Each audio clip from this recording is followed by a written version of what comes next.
Welcome, Juliana. Thank you. Julana Elorza. You are a very experienced lawyer, especially in M&A situations, very, very stressful.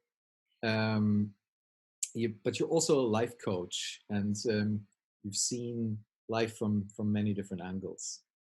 And this is why in one of our previous conversations, we decided that it is a great idea to speak about the deep alignment part of our full circle conversations, which is about rooting yourself, grounding yourself in this in this exponentially growing environment where both the good and the bad is growing exponentially, um, which you're also very concerned about, which is also why you decided to take on building Boma in Brazil.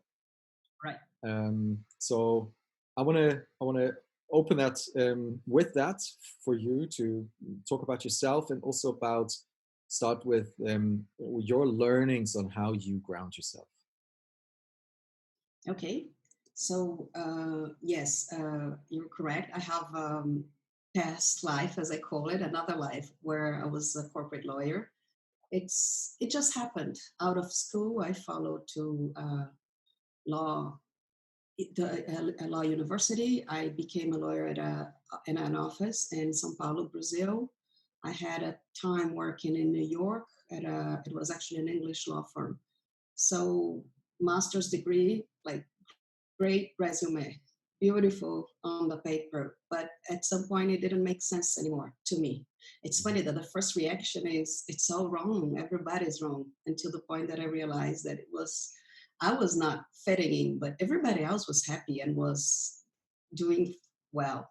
Mhm. So it's not that they were wrong. I was the one that didn't fit in anymore.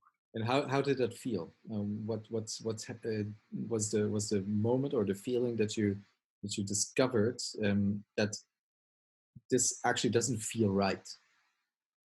It's an interesting situation because that was a no, but I didn't know what was a yes. So it's like, okay, so I stopped doing this, and what would I do? And I didn't know. Mm-hmm. I had no idea I was capable, what could be possible. So I started. I think that's when this research inside me started, the deep alignment. Who I am, Mm-hmm. what I am, what do I do, what do I hear? And in my case, and I believe most people, when they start looking for answers, why is life, why we are on the earth, or whatever, we go into spirituality Mm-hmm. and not being part of a strong religious practice. I decided to study them and appreciate what each one had to offer. Mm-hmm. So I studied Buddhism, Kabbalah, Spiritism, and I had many other different connections with different thoughts Mm-hmm.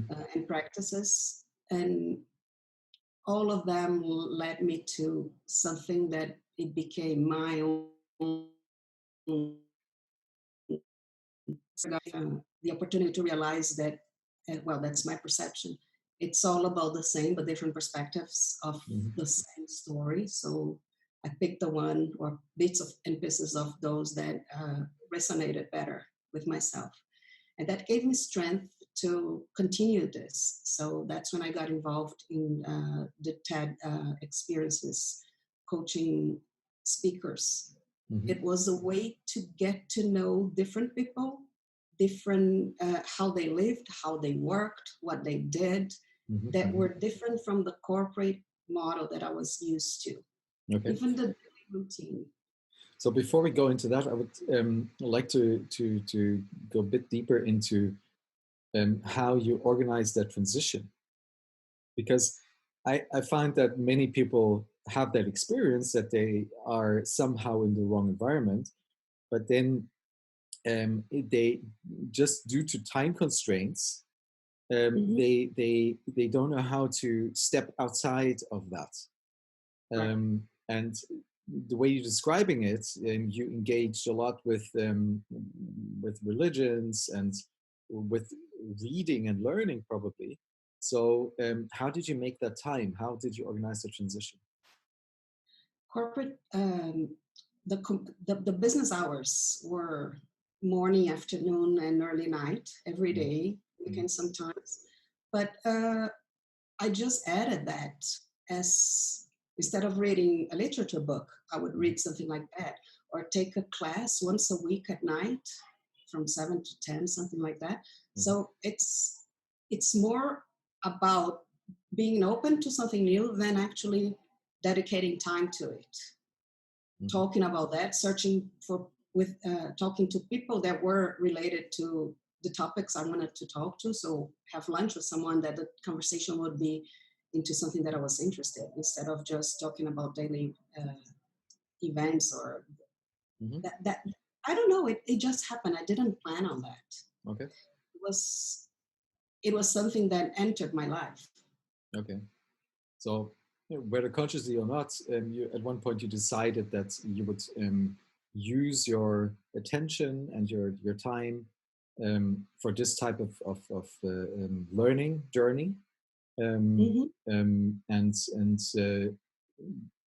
by doing that, dropping other activities that you would otherwise fill that part of the day with.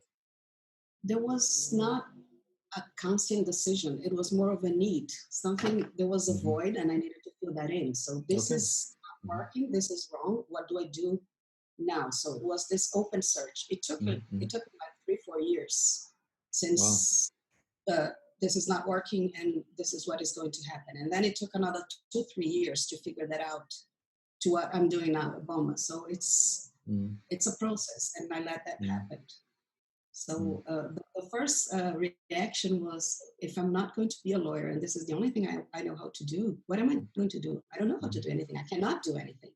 mhm. So I decided to prove myself, and I decided to run the New York Marathon. And Oh, I could only run like 3 to 4 kilometers. So it was a huge commitment that I could prove myself to a so you new challenge. added, so you added that on top, training for the New York Marathon. Not That was bad. before. It was the first reaction. Okay. That was the So it was like intensive training Hmm. because before training for a marathon, I needed to cut up with a regular runner Okay. that I was working on. So And do you, training, in hindsight, do you think that this sport activity, the challenging your body, had something also to do with challenging your mind or opening your mind? Was there a definitely, connection? Yeah. yes, definitely. The way I got involved into this marathon was not about time or performance. It was a one-time thing, so I was not concerned. My concern was that I could not stop in the middle, and I had to do the best I could. Hmm. So the day of the race was actually the party day. It was the fun celebration. The whole thing was throughout the year. Hmm. So it's a lot about commitment, resilience, deciding on a goal and going through that and maintaining. So sometimes I got myself running for, I think it was the 14 or 16 kilometers on a Saturday morning, raining and cold. And I was in a park, and there was a tiny part that was not raining. So it was like just back and forth and boring. But if I wouldn't do that, then I would be behind the Hmm. schedule and I wouldn't make it. So Hmm. that's the real challenge. I Hmm. would have been at home on a morning, lazy morning, instead of just being there. So that's about what do I want to do, and the Hmm. effort is worthy. So that prepared you for also for the discipline, and probably also your law studies prepared you for the discipline of adding the 2 3 extra hours every day to engage in the learning process. Mm-hmm. Mm, okay. When I took the bar exam in New York, it was a 2 3 month. It was more about covering the whole uh, content than actually knowing the thing. It was a resistance test. Can you do Mm, it for 2 months, 3 months? mm, Very, very long time dedication. mm, Everybody had that feeling. It's an endurance test more mm, than actually knowledge. mm. And And And you then mentioned then you moved on to TED to work with people, um, um, and there's other path of what you said earlier that interests me, because from there you did you find something that those people have in common? Is there some commonality between all of those various people that you encountered there? Uh, I was looking not on their commonality, but I was looking on their differences actually. Hmm. So I have to think about it. But what I was looking at was how could someone work and be successful and be happy doing something that is different than what I do. Hmm. For instance, I used to think, who are those people that at 4 in the afternoon are at the gym? What do they do? Hmm. They work a lot, but they have different schedules. Hmm. Or who work on weekends and what do they do on weekdays? How do they if they work at home? How does that happen?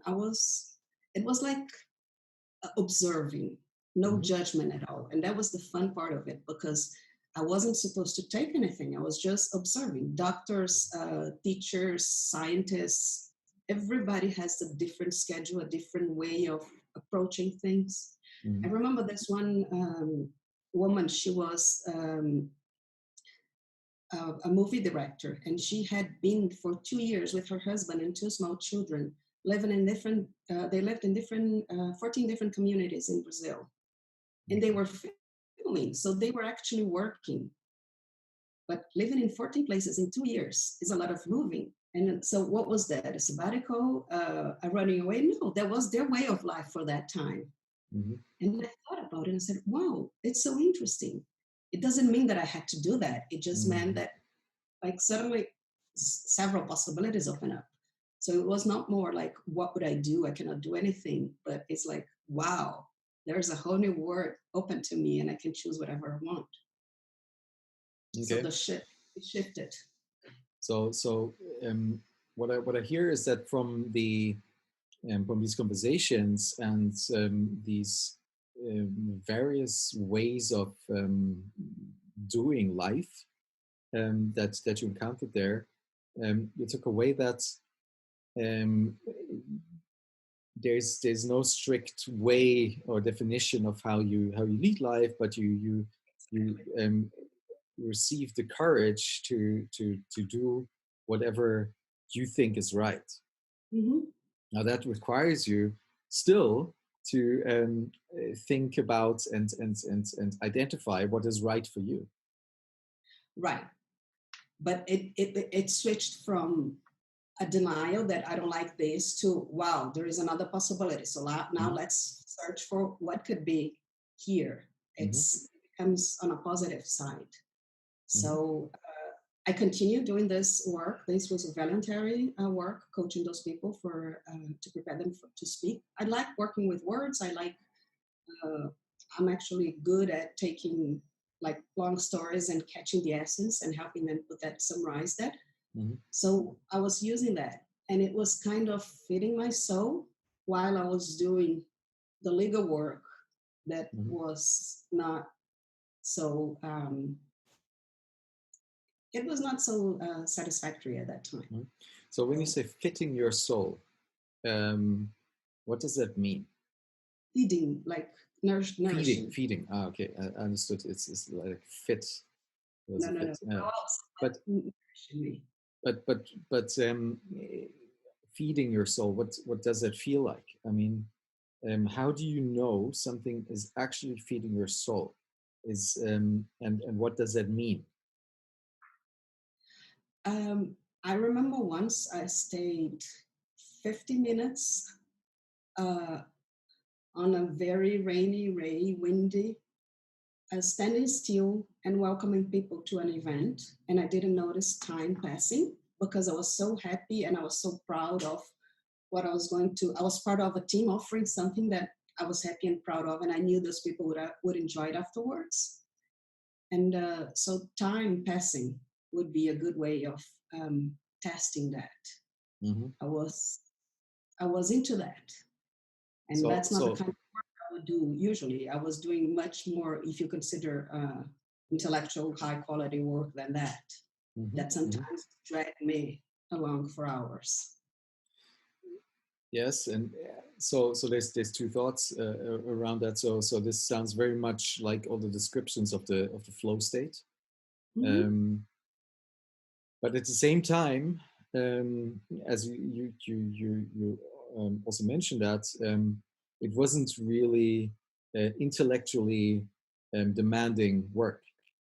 And if you're trained to value intellectually demanding work, um, it is very easy to dismiss and devalue moments of flow state that don't have anything to do with your intellectual challenges. Um, how did you come to terms and to integrate this into your personal view on the world and your personal mission? I don't want satisfactions to anyone. If I am doing something that is considered undervalued, like this kind of work, and Mm-hmm. at that moment it made me happy and fulfilled, then Mm-hmm. that's fine. It's my judgment. So I have to balance the whole thing. So that was the next step. Mm-hmm. Balance the voluntary work and turning into a business. But Mm-hmm. it's okay. I think I stopped being worried of what would they say, what would they think of. Actually, I heard a lot of things like that, and I knew it was right because it was right to me. So But I that just requires a lot of courage, right? Um, talk about courage. yeah, Yes. let's talk about courage. When I left the firm, uh, when I decided to leave the firm, I had to uh, finish my work with the clients because it was not just saying I'm not doing anymore. They kept the demand kept coming. So I had to actively say that I was no longer going to be working with them. And the first announcement was with the clients. And then we had a deal that I would stay for another 6 months. And I knew that the demand will drastically decrease, but we worked that out. So for like a couple of months, it came again, like, why would you do that? Oh, no, I'm doing different things. And I didn't explain much. And then I sent a notice explaining that I was leaving the firm. And then I was leaving not only the law firm, but the legal work and the whole thing. And that's when the courage topic came in. And everybody was saying, wow, it's such a courage to do that. And I didn't understand that reaction. I thought it was so out of place, but it came Mhm. so strongly that I thought, okay, there's something in it here. Why is this reaction of courage so strong? So I realized that I didn't understand it because that was just another step for something that had started 3, 4 years before. But for my act of courage had begun earlier when I decided, okay, this is not working, let's search for something. That was the act of courage, but that was in me. No one knew that. Mm. I was just, when I started the investigation. So step by step, eventually I came to the conclusion that the next step was, okay, word, that's it. And so then I understood the reaction. It was just delayed because they didn't know the process Mm. from the very Mm. beginning. Yeah, because it seems to me that processes like this happen, like so many other things, very gradually in the beginning and then very suddenly. Um, and the gradual development usually isn't really visible to the outside. Mm-hmm. Um, and and then everybody is hit with this realization that something drastic has changed. Exactly. Yeah. Um, and did you go through that alone? Was there somebody supporting you, or did you all figure that out all by yourself? Oh no, lots of conversations, lots of talks, lots of help. Mhm. It Um, was it was not a central piece. So, for instance, I had life coaching with someone for a time. I had another course, all those classes that I took. Oh, I took a lot of classes during this Mm-hmm. time. Mm-hmm. Mm-hmm. And so what I experience is that when I look at different, do you want to get something to drink? Hold on just a minute. Yeah.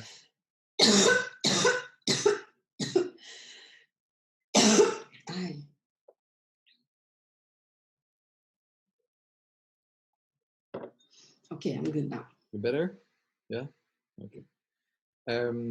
So my experience is that when I look at these various um, religions or ways of dealing with life, they all try, in at least my understanding, they all try to explain roughly the same thing, but they come at it from different directions.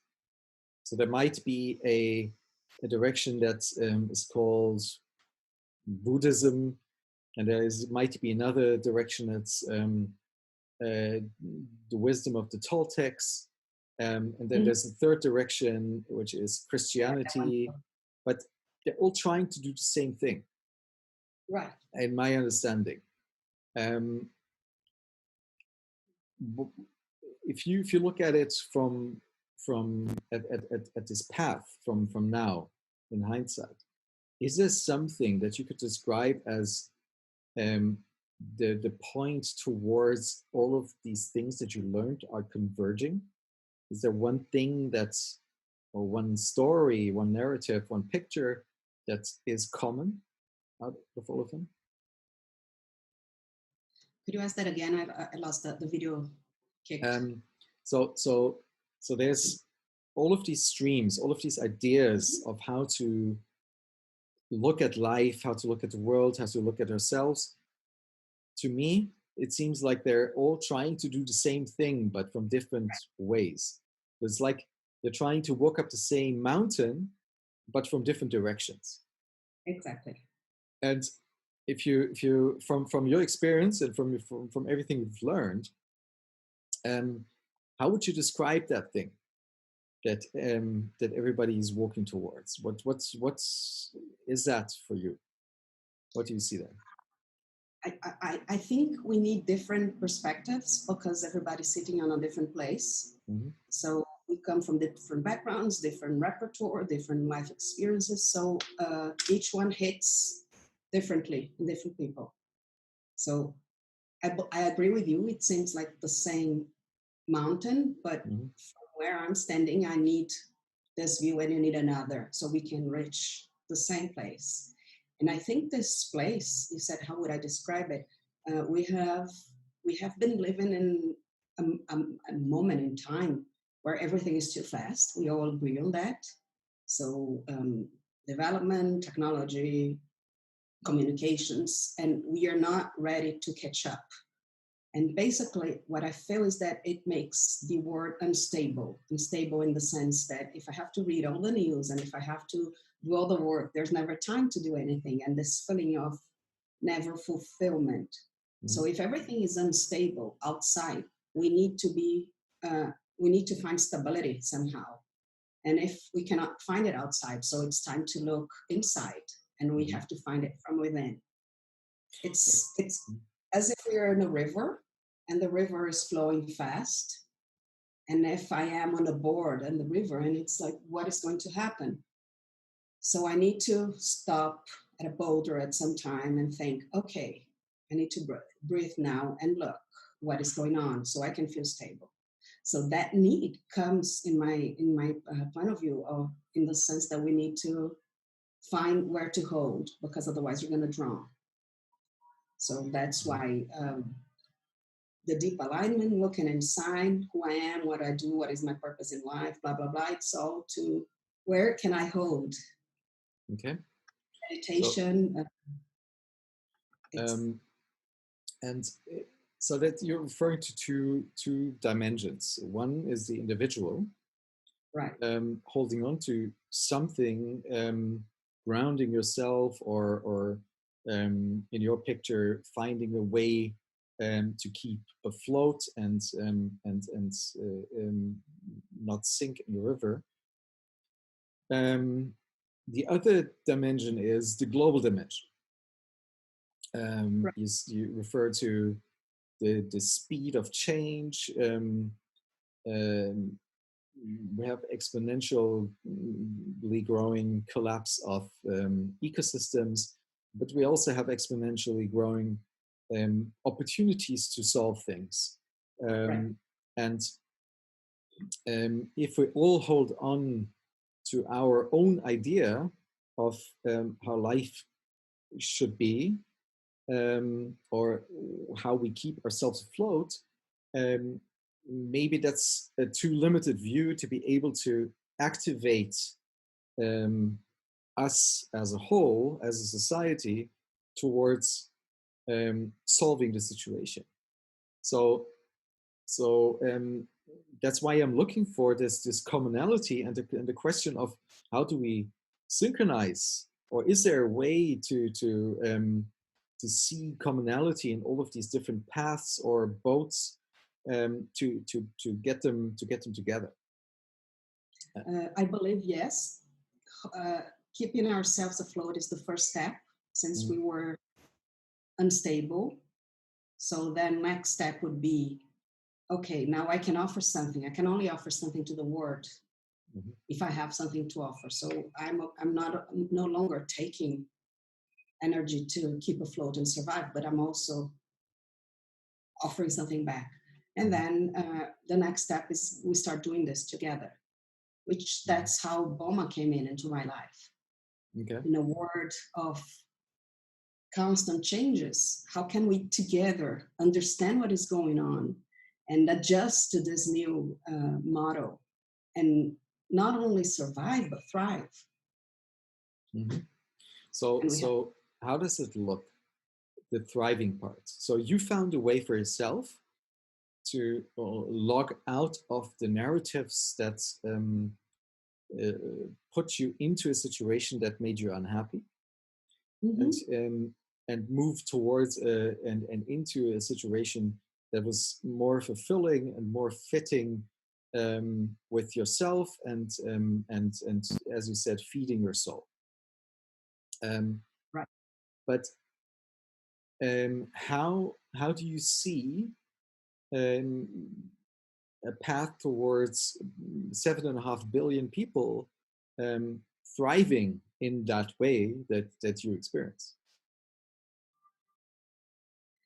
First, asking what their needs are. Sometimes we have the arrogance of thinking that we can solve problems by knowing what we want or Mm-hmm. what how Mm-hmm. we see them.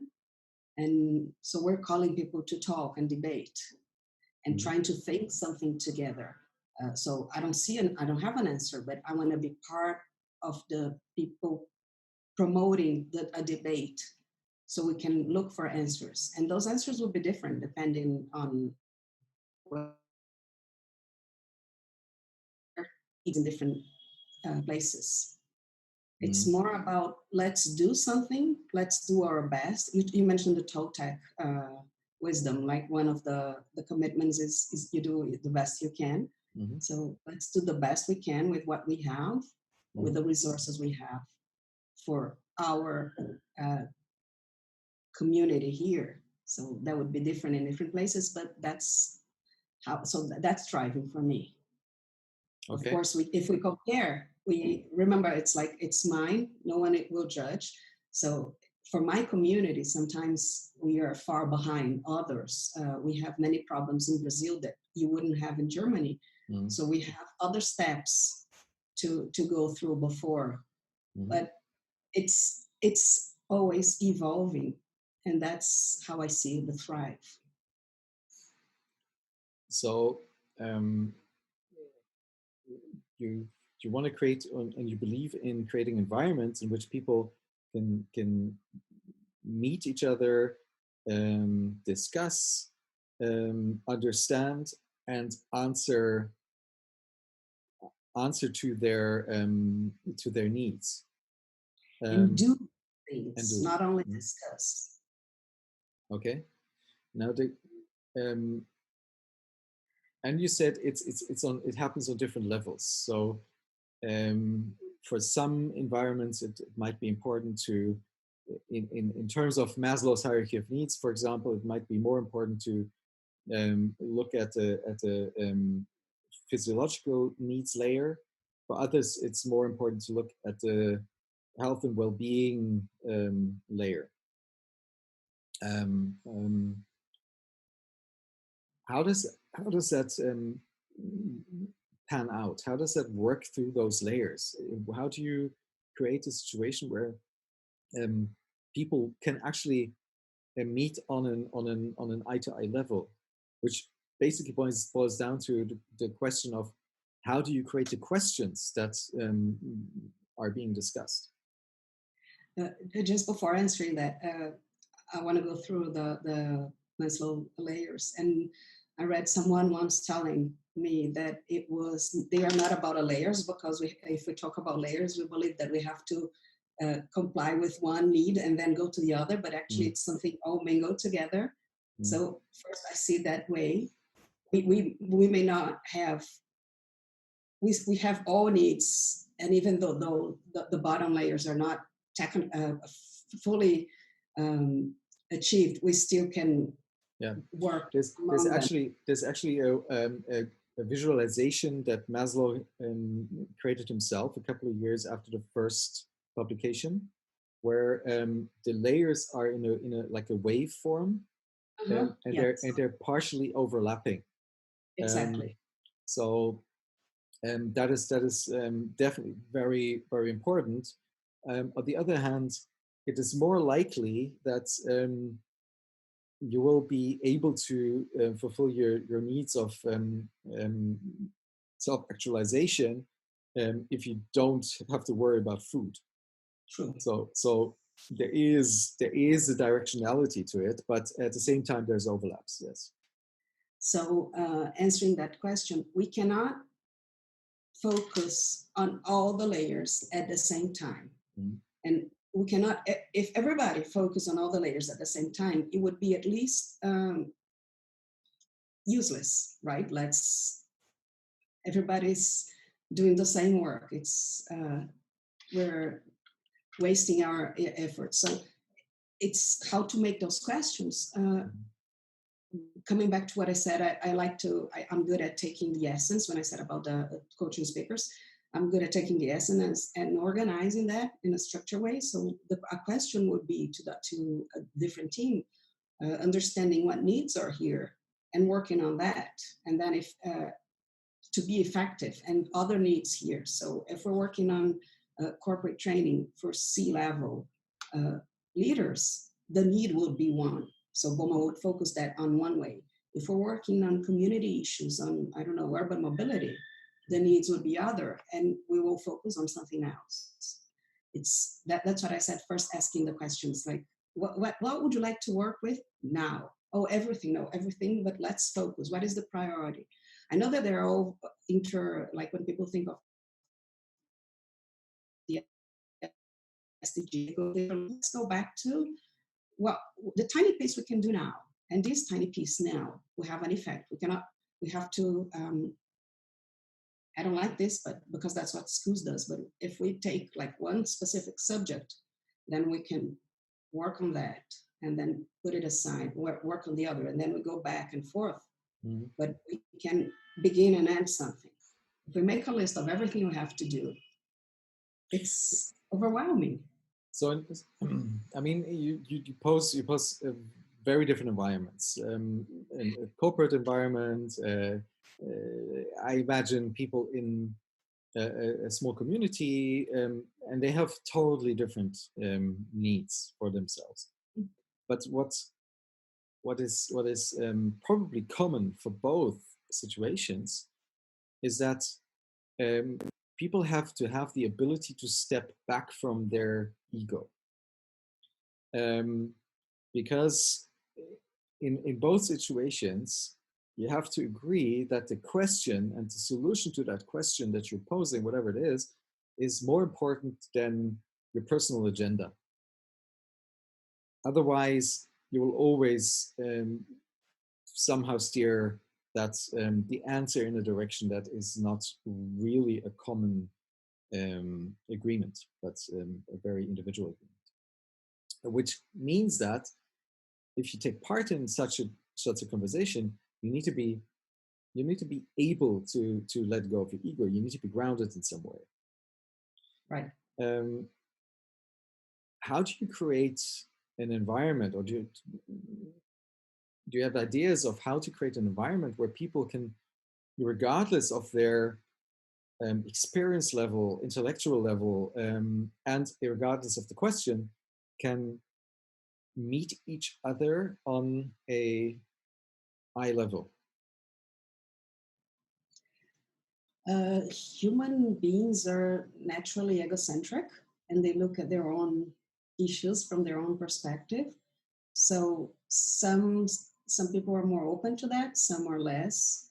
One of the challenges I like to pose is, okay, even if that's not related to you specifically now, but that would cause a reaction that you will live in a better world now. So would you like that? Example, we're talking about mobility. Transit in Sao Paulo is considered to be horrible, but what if we switch to this or that, and it would be better for you? You don't change anything on your daily routine, on how you transport from your transport point of view.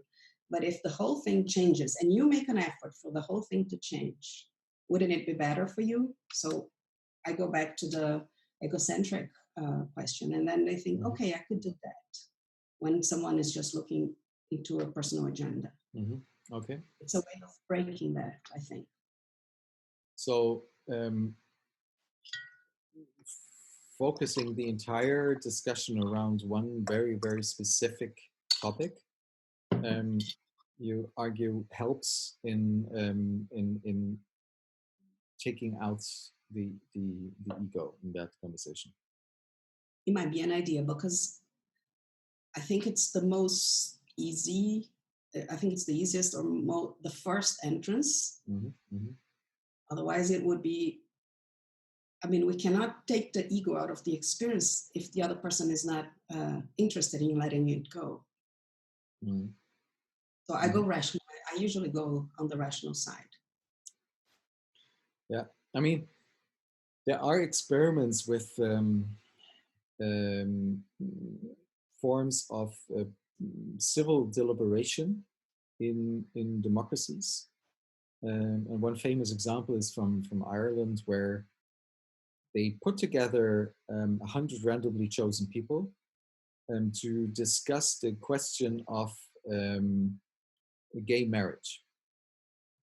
And there was one instance where two people were seated together in the first meeting, and the one was a transvestite, and the other one was just a normal person.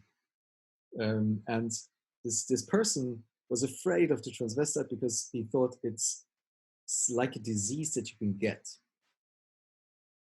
Lack of information. And that's turned into a friendship over the course of a year, where they had like 10 meetings or something, because they met each other on a human level. They found out that this other person is just another human being, and they're moved by the exactly same things as I am. And I find bringing people to that position, and bringing people to a point where they let go of their fears, because that's what's usually making people more concerned about themselves. So if you take away the fear of being hungry, or being your loved ones being hungry, you take away all those needs that people have, the fear of them, then the commonality is very big. when you strip it down to the absolute essence. And one trick I like using to get people to that state of mind is that, as an introduction in a group like that, I ask everybody to describe how they want to be seen by their loved ones at the end of their life. That's a good one. Because that has a couple of things. It's first of all, everybody answers, I want to be seen by them as somebody who was true to core values, somebody who was loving, who had time for them, who cared. So there's nobody ever says brings in material things there, No, except for maybe ensuring safety for their living environment and food security and all of that, but not more.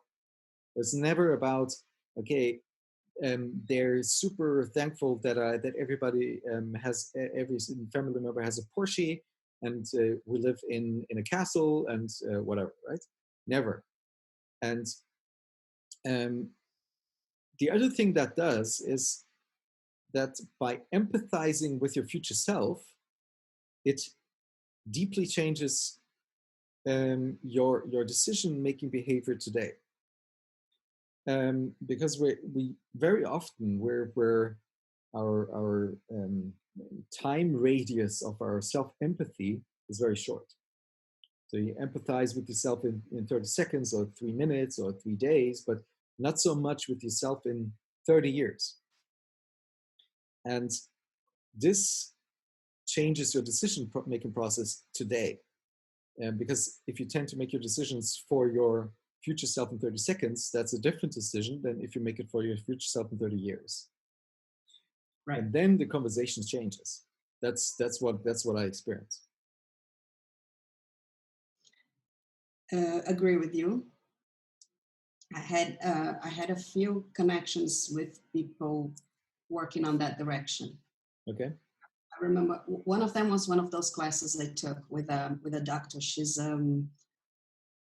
takes care of oncologic patients with palliative treatment for oncologic patients that will no longer survive. So it's about how to get them in a better, how to die with dignity. And there was a research on exactly what you said. They complain about not having had the time to do, to have experiences with the loved ones, but not necessarily the Porsche. And so why do we get the Porsche now? Because we think that we have time forever to get the Porsche and enjoy time with the Porsche and the loved ones. But then we had an exercise. What if you would die in 6 months? And you know what I noticed? Most people are not prepared to think about that. They go like, oh, don't talk about that. And so a beginning would be, let's talk about death. In a way to honor life, not in a way to end life. That is, I find that very important myself. I use that as a tool very often. Do you incorporate that into your life? Is that something you actively do? It's something I do, not necessarily actively. We tend to forget too many things, so it's something I should do more. I usually take decisions. It came with age, I guess. Like, would I do this? And I think even to read a book, watch a movie, whatever takes my time, is that worthy for my time? If I had little time, no. So I'm not going to spend time on that. Okay. So you make active decisions on how you spend your time. Based on what could be just like, even when it's entertainment, am I going to watch TV loosely, or yes, I don't feel like anything. Okay, so I know it's conscious. Or am I going to the movies and watch this movie that brings me nothing? No, I'm not going. I don't have time to watch all of them. So I spend my time wisely thinking, in Mm-hmm. that sense that if I go on my at the end of life, Mm-hmm. did I spend my time wisely? And wisely would incorporate spending time with the loved ones, because I'm the one known in my family as the cell phone control freak on meals. And now meals, they don't do that, but it's usually, you go somewhere and there's someone who's always on the phone and say, put it aside. Let's Mm-hmm. enjoy this. Mm-hmm. Okay. And making these conscious decisions is a lot of effort, um, because the part of your brain up here that is responsible for conscious decision making is the most energy expensive part of your brain. And that's why your brain usually depends on your subconscious, on the heuristics that your subconscious can easily pull up to make decisions in a cost-effective way from an energy perspective. Um, and the way you describe this, to me, sounds like you have found a way of reprogramming your subconscious so it actually does what your conscious wants to do. It became a new behavior. Exactly. So how do you make that a new behavior? Uh, Depending on the time from when it was one of the speakers, and he was the youngest son among 11, and he knew he said he was like 20, late 20s, and his father was 95. So he knew that he had little time with his father. So he made efforts to spend time with his father, including, they live in different cities, including driving 1 hour to just have lunch with his father, things like that. And then he incorporated that into his life. Mm-hmm. And I learned from him how he's the one that said, oh, I'm not going to watch a movie that takes my time away. And said, okay, I'm not going to do things that takes my time away because they're not going to be valid. Let's focus on what is worthy. And then each one has a different thing. So I just, it, it, it, it, I don't know, it hit me so strongly. I was Mm-hmm. so touched by that, Mm-hmm. how he changed his whole life in terms of work, where to live, what to do, Mm-hmm. how to say no to friends, how to study this or that. Like, I don't want this friendship, not because I don't like you, but because I cannot spend my time like that. And I thought, Mm-hmm. it's hard to say that. We learn that sometimes we have to let things go. So in a way, it touched me so deeply that I started doing that out of admiration. Mm-hmm. Um, I mean, you didn't have a 95-year-old father, but you had the feeling that you were unhappy with the job that you were doing. So, do you think it's a necessity to have um, a situation that is somehow painful, um, in order to elicit change, or is it is it also possible to come from a totally happy place and start changing? I hope it doesn't need to have a deep, hard event, but sometimes, or most of the times, that's what happens, because it's when people start thinking, okay, now I've got to change things. Mm. Uh, I didn't have one, but I thought about it. So there was that inconvenience, then it was really annoying, then I don't want to do it. And there was one day I was driving to work and I started crying desperately. Mm-hmm.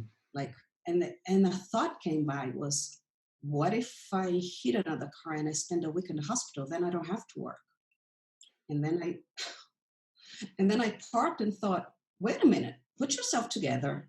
Yeah. And then you're so lucky that you can think now, because you don't want to spend a week in a hospital. So put yourself together, and that's it.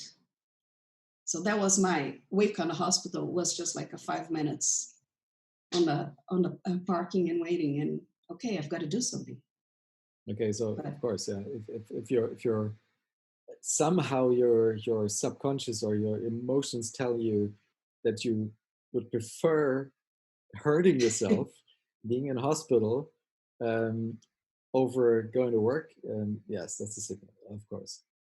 Um, so, um, if we say that it is more likely for people to start changing, start stepping outside of their current situation and questioning that, and making a conscious decision about whether they actually want this situation or not, if they are in a hard place, then the question becomes, looking at the current challenges we have, um,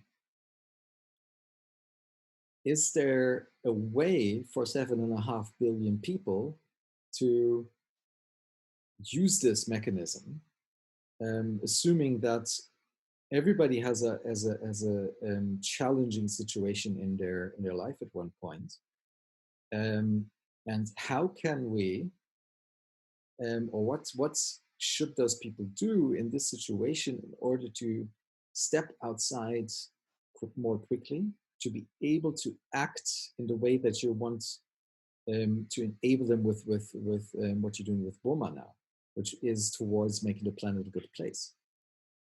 So, was it clear? I'm not sure. This is a life.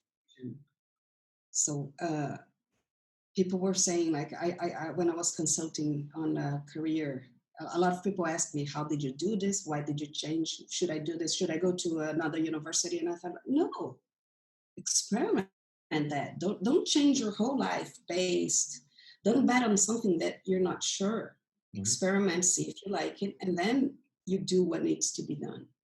So I don't know, do a voluntary work once a month, and see how that goes. I talked to someone a few weeks ago, and she wanted to leave corporate office and become a mentor for young, like early 20s something, in some specific area that she's especially someone in their early 20s. Do you have the ability to talk to this generation? Are you fine doing that? Do it once, 2, 3, 4 times, and see if it feels good. I taught children this year, last year, and I always thought it would be fun. I was teaching them as speaking in public. And eventually it's like, I'd rather work with adults, not that young children. Okay, done. But there is no hard switch from the usual life. So if people are experimenting something that they need to change, and be open to try possibilities, because it's not a life decision. And if you want to do a life decision, then that's fine. It's your decision. It's not everybody else's.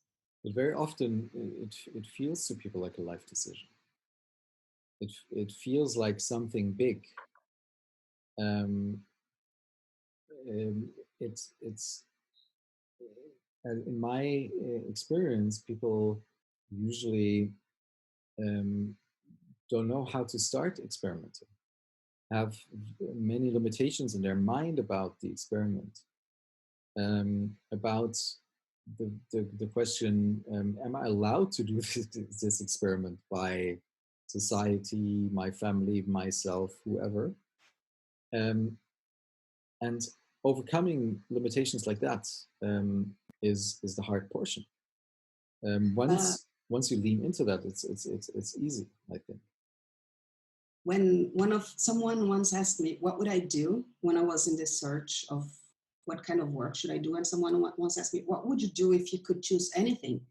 And for some reason, I had it on the top of my tongue. It was, oh, I would drop everything, go to Paris, live 1 year there studying art history. I don't know why I thought that, because it was not connected to my usual daily life. And then the question was, fine, can you go to Paris and live for 1 year and study art history there? No, not now. So what could you do now that would be close to that? And then I thought, I could would go to an art gallery in Sao Paulo and spend an hour there and see what it is. Mm-hmm. So I switched 1 year of totally life changing to one afternoon on the weekend.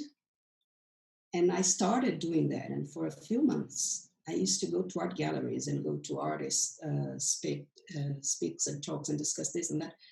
And I understood that it was a moment need, but I didn't want to go into that direction. So it became there and leisure time. Mm-hmm. So that's when I say experiment. The tiny piece, what can you have now that would resemble the big one instead of making the big decision? Mm-hmm. Mm-hmm. That's very much in line with how you describe the action of the circles that you want to start in Boma, right? So be able to do something small right here, right now. When sometimes people tend to have this reaction to let's do a small thing right now, that to say, why should I do that? It doesn't have any impact. It's just a small thing. How do you help them see that a small thing can be a first step, a one building block, a representation, like with your galleries, for the big thing? Depends on who I'm talking to, but I Mm. could say one step is the beginning. So we Mm. need several steps. Let's focus on the ultimate goal and then come backwards to see which steps needs to be uh, achieved to get to the ultimate goal. Mm-hmm. There is that story of the little boy that was throwing back the starfish back to the water. I don't know if you know that. No. Yes, like a little boy was taking all the starfish and from the sand and throwing them back to the ocean. And then some old man came in and said, "Why are you doing that? Like, what about all the other starfishes? It doesn't Mm-hmm. make a difference." And he said, "Well, it does make a difference to this one." Mm-hmm. So it's just a small step. So it made a difference in my life that, or probably in my family's life, because my son would have gone with me to Paris if I would go, right? So Mm-hmm. that I decided to go just on the weekend. If it's on a more corporate level, I would say, okay, we think orders goals. What about this week's goals? What about today goals? So we can achieve. We worked a lot with performance and productivity when I was doing this consultancy between uh, a law firm and starting BOMA. And what Mm-hmm. is the goal for today? So for today is this, I'm going to send this offer to a prospect client. So if you do this, whatever you do later is a bonus Mm-hmm. and there's a sense of accomplishment. So it's a small step. It's not even the work itself, but it's a small step that added to the other steps would be the big one. Mm-hmm. And it makes a difference. Um, of course, even making your bed in the morning is an accomplishment that will give you satisfaction. The latest when you come back home and you find a ready-made bed. But in a world where um, we tend to always be pushed towards some achievement in the future, Mm-hmm. it takes courage to say, I'm not going to focus on tomorrow or next year or in 10 years. I'm going to focus on today. Actually, I'm going to focus on the next hour, um, and see what I can do with that. And that courage, again, means that you have to be able to tell the rest of the world that even if they don't like that, you are strong in that and you make that decision. You need to be courageous. Um, Yes. I find that children can do this, but they unlearn that at one point very often.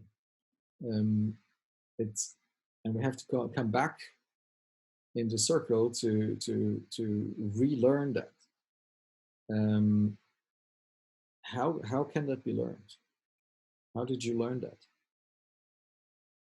How can that be learned? Mm-hmm. For first, you said focus on the next hour and not on 10 years. It's not that I focus only on the next hour. Some Mm-hmm. people do. I focus on both. So, Mm-hmm. but 10 years is a broad goal. The next hour is a very specific short goal.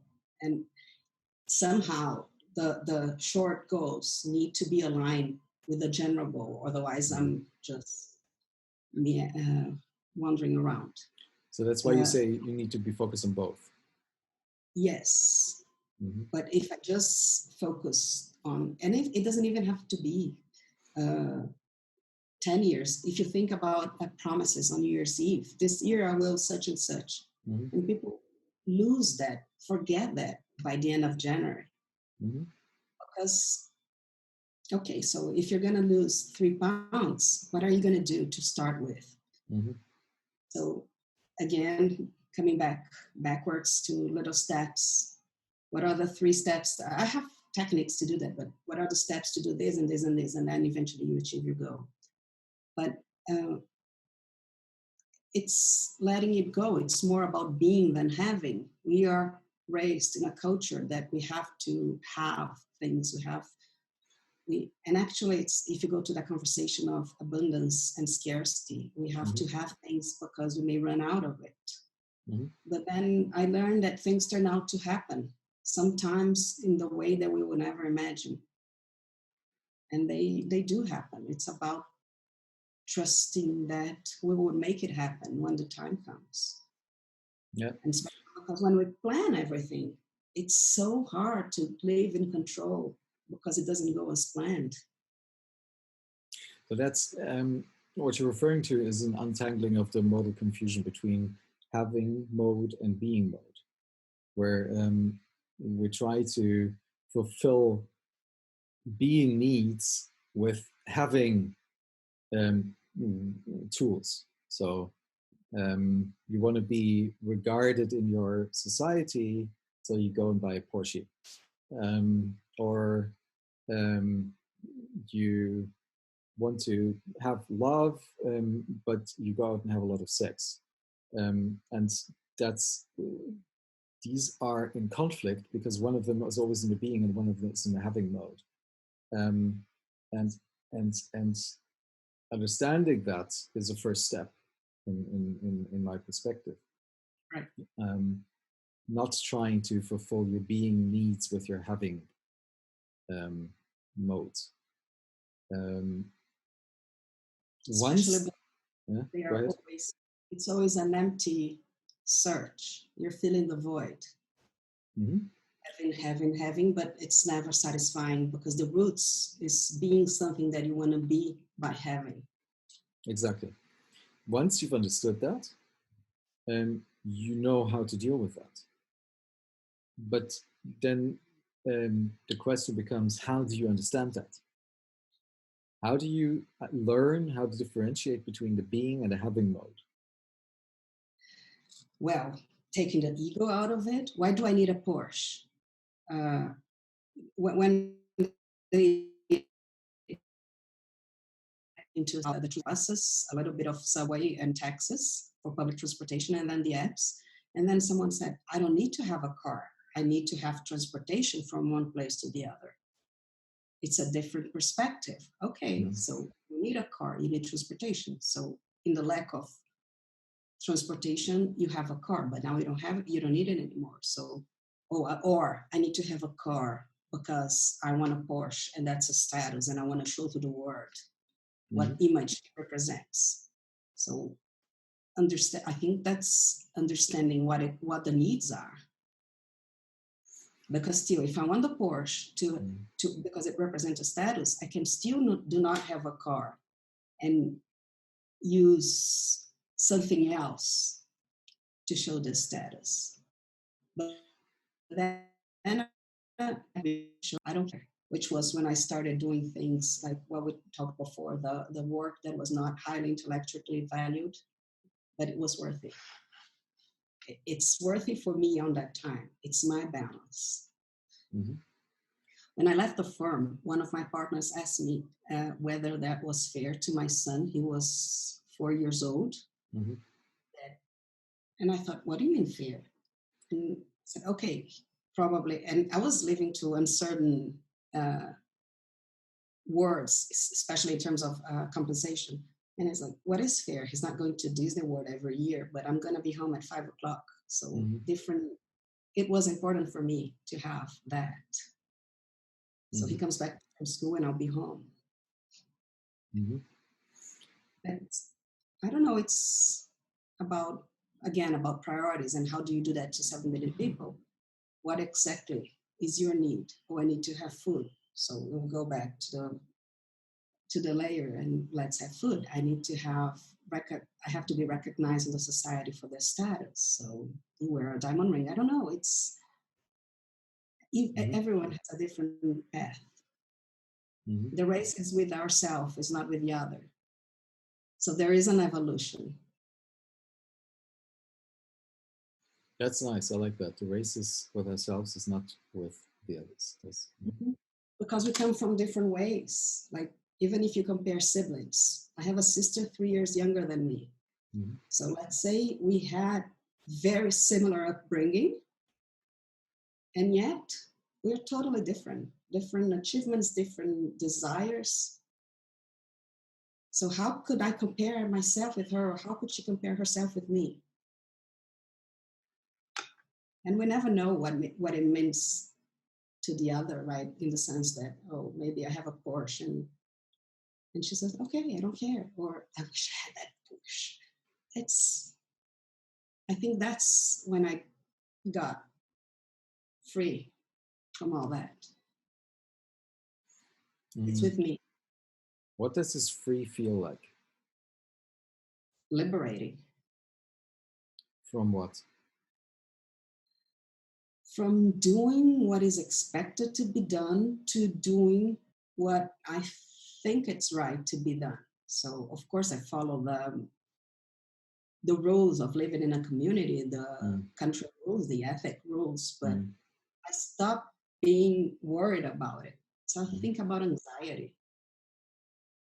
When I started speaking in public, I learned that was very important too. It was, what if they don't like? And then not everybody would like. It's the funnel. Not everybody would Mm. understand. Sometimes people don't like and they don't smile because they have a headache or because they actually don't like it or Mm. because the way they express their likes is with a serious face. So, Mm. Mm. but I believe in what I am doing. And I think it's right. And some people do like. Most people like. So Mm. that's fine. If you don't come along the way, you go your way, Mm. and that's peaceful. Mm. I can totally relate to that. And I wish that for 7.5 billion people to find that peaceful way of looking at life. To me, it's a bit like if I imagine life is like you're falling from an airplane. The only reason to be scared of that is because there's a ground that you're going to hit eventually. Everybody, if life is one big fall and at one point you will hit ground, which is death, everybody will have that. So you can make a decision whether you experience that as a fall towards death, and you can cramp up and be stressed about it and try everything to build wings that pretend that you cannot fall or that you will survive, or you make a decision that you're flying. You're just changing the mode in your mind from falling to flying, and then the experience changes because the outcome is inevitably the same. And then, to me, that's the moment when you set yourself free. and it's just a tiny little switch that you have to find. And I'm curious about those switches. That's why I keep asking those questions, to learn about your switch, the way you found that, and the way you're using that to give it to other people. So we've learned a lot about your journey, and how you switched, and I'm still unsure about whether I understand how this can be transferred to other people, how other people can be empowered to use that learning and that knowledge that you have, in order to switch that over. Maybe, I don't have the answer, but maybe let go a chance to experiment. So I heard a lot of people saying, oh, I wish I could change my work system, but I cannot do it because I need compensation. I have 4 children. You can, but you cannot do it, or you can do it, but in a different way, but it's like one way maybe is splitting what is what and what is how. So I wish to do this. Don't kill the what because the how is a no. And then let's think about how. How would you do that? It could be one act, it could take 10 years, but what would you like to do? I want to feel this peace, but I can't because my life is such and such a space. Let's work on that. And then the baby steps, one at a time, on how to achieve that. It goes back to, okay, once you know the what, you have your goal, and let's work backwards to understand what is the first one step towards that direction. Mm-hmm. And do you also ask the why? Or is that too big as a question for that purpose? People don't know the why. I did. Why? Because it's too broad. It's because it would be easier. It's too abstract. Okay, so it's very. When they know the how. So it's very applicable, and you trust in from your experience that people, once they start walking, everything else will unfold. No, but once they start walking, they would be open to other experimenting, and then the walk continues. Mm-hmm. Okay. I had a feeling when I was doing this 3-4 year period that I wanted to leave law, but I didn't know what I wanted. Mm-hmm. I had a feeling that I was always walking in a path that was dark and had black curtains. Mm-hmm. So every time I would cross a challenge, there was another black curtain, and I couldn't see far beyond. Mm-hmm. But I knew I was on the right path. I just couldn't see what was it.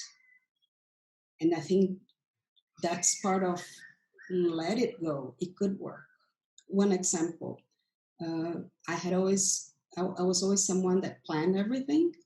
So in September, I knew what would happen for New Year's Eve holiday. In, I don't know, working holidays, planning advice, booking hotels, everything else. And then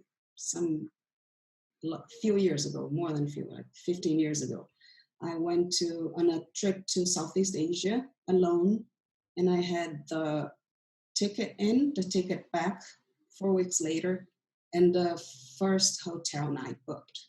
Mm-hmm. And Lonely Planet guide. And it was scary on the first night and on the second. And then it was fun, and it turned out to be one of the best experiences ever. Mm-hmm. Mm-hmm. Which ties back into take the first step and the rest will unfold. Yeah. Mm-hmm. So trusting the first step, whatever unfolds, even though we don't know what it is, it could be good. And if it's not, we can adjust along the way. Mm-hmm. That's nice. I like that because that means that you have trust in the human beings. Because that means that once they start working, they will figure out a good way. Mm-hmm. And you don't have to create a big planning mode or a big why answering session in order to start doing that, but you know they will get there, which basically says that you believe that there is good in every human being, something common, probably even that people will arrive at once they Back start. what we said. Sorry. It goes back to our conversation where people are more alike than what if we think. Yeah, yeah. And once they It's start walking, they will inevitably converge to that common humanity. mm-hmm. Beautiful. Thank you so much for that conversation. I really learned. I think I learned much more about how you how you look at these conversations that you're establishing, Mm-hmm. and how they will have an effect on the world. Um, that's great. Thank you so much. That was fun. Thank you.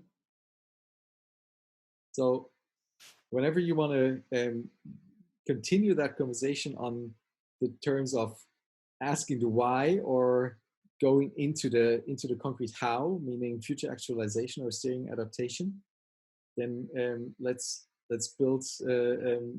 get on another call and focus on these topics, because I have the feeling that there's a lot of things to be said about that on your part as well.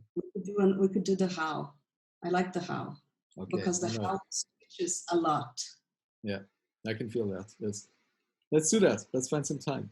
But thank you so Okay. much for today. Thank you for all the work that you're doing there. Thank you.